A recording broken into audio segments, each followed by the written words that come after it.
Жалпы симфизит диагноз қойылғаннан кейін сіз тек қана операция жолымен босанам деген ойыңыздан шығару керексіздер. Мен всегда айтамын әйелдерге, операция деген ол үлкен риск. Симфизитке бола операцияға баруға болмайды. Яғни біздің протокол бойынша симфизит операцияға тікелей көрсеткіш емес. Даже әйел операцияға алатын күнде де біз оны индивидуально әр әйелді бөлек-бөлек қараймыз.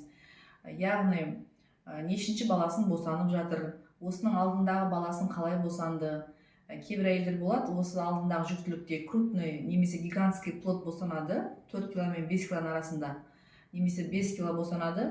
Сол босану барысында дистация плечиков деген жағдай орын алып, яғни баланың басы шыққаннан кейін иығы шықпастан соның әсерімен иық шығару барысында біз арнайы манипуляциялар қолданамыз. Сол манипуляция қолдану барысында осы симфиздің буынына зақым келіп, разрыв симфиза немесе расхождение симфиза болып, осындай гамақта жатып қалған әйел ма бұл, немесе осы данный момент көтеріп жатқан баласының салмағы қандай, соған байланысты біз шешім қабылдаймыз. Ал енді сіздер ойлайтындай, симфизит деген әйелдің барлығын біз біртіндеп операция алмаймыз. Сонымен қатар боль бар екен деп, немесе әйелдің желаниесі бар екен деп операцияға также алмаймыз.